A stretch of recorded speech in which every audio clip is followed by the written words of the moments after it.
Welcome to Taji's Kitchen. Today I'm going to show you how to make teriyaki salmon. So this is a salmon version of teriyaki chicken in another video that I made, but I'm using a little bit of different technique where I use starch. But the concept is pretty much the same and it's still very easy. And this was also requested from a couple of my friends. Then, let's get started.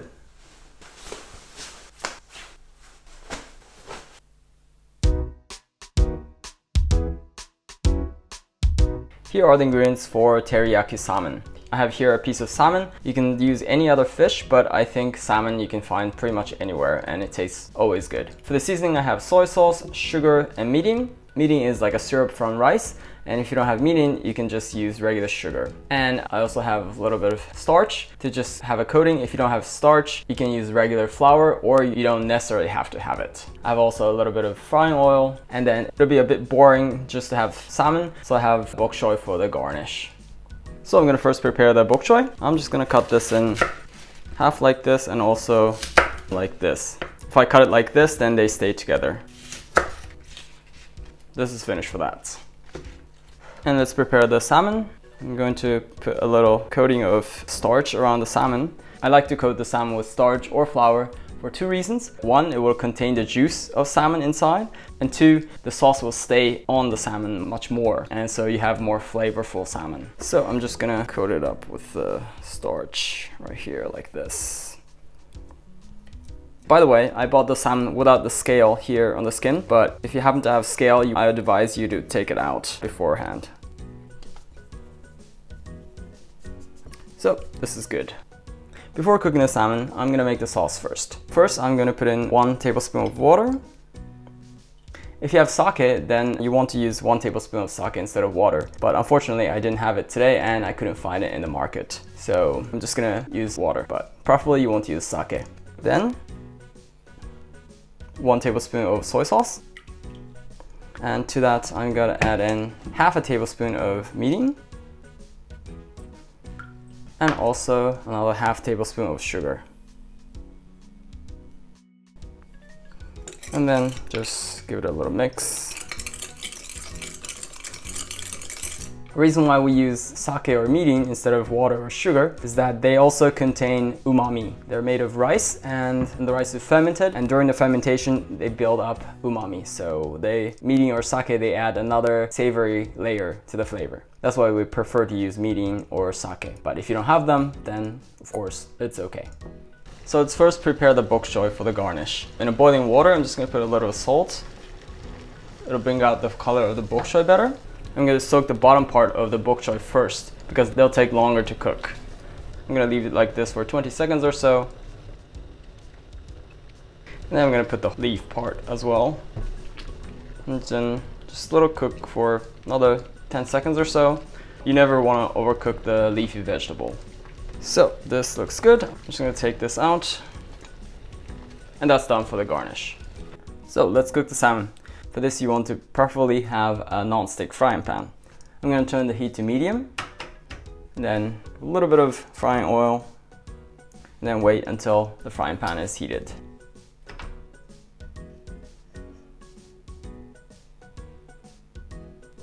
The frying pan is heated. I'm going to put in the salmon.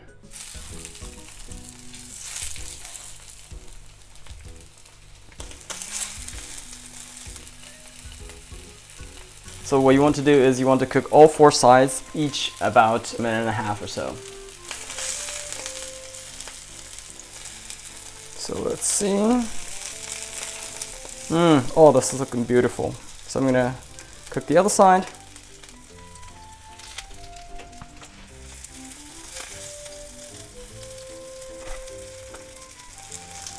And let's see how the other side's looking. A little bit more. You want to have it here nice and crispy. So I think that's about ready. I'm going to now cook the skin part.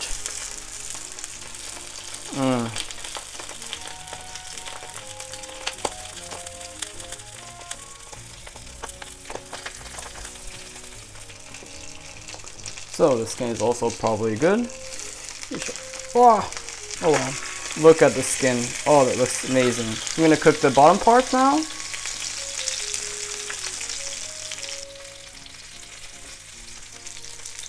So in Western culture, a lot of people don't like the skin, but in Japan, we eat skin often. One, because we don't want to waste anything, but two, they are very delicious. So I advise you not to waste the skin. So this is looking really good. I'm going to take away the oil with paper towel.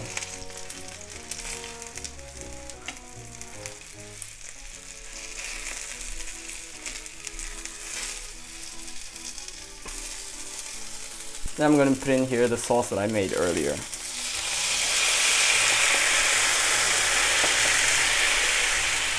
And then you want to kind of jiggle it around so that salmon gets this sauce.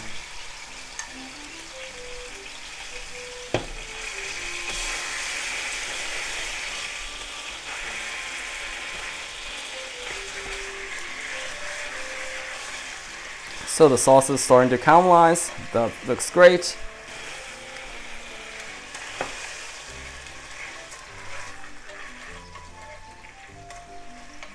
So this is looking good. I'm going to put this on a plate. I'm going to turn the heat off.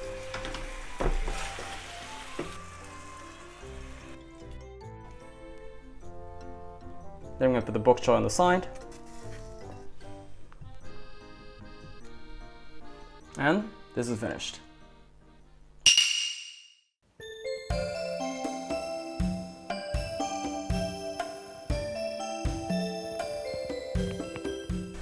Oh, this looks delicious. Let's eat.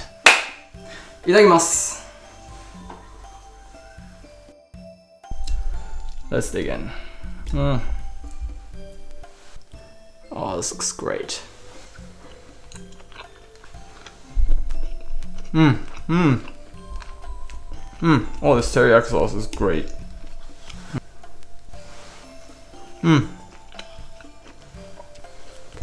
This teriyaki sauce matches just great. Totally great. The crispiness and the crunchiness of this salmon, but also because of the starch, it has a little coating. So a little bit gooiness around the salmon. And this gooiness around the salmon holds the teriyaki sauce great. And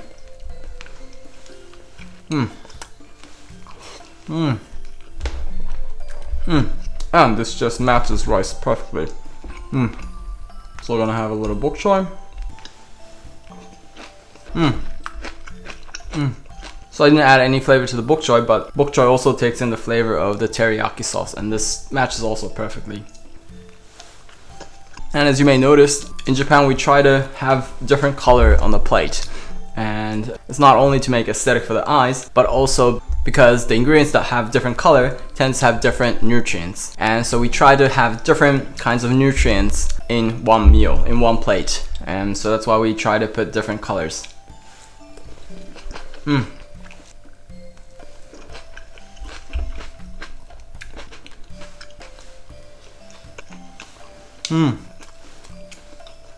Oh, this teriyaki sauce is just perfect.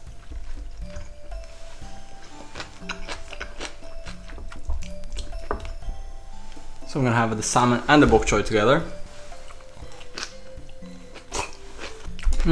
This is also a good mix. Really great.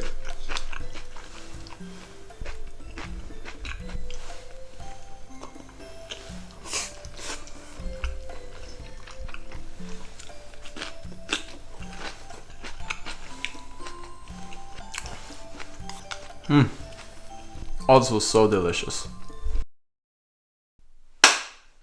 ごちそうさまでした.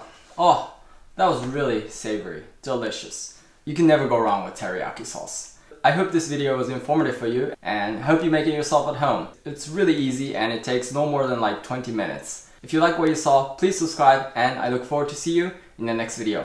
Bye!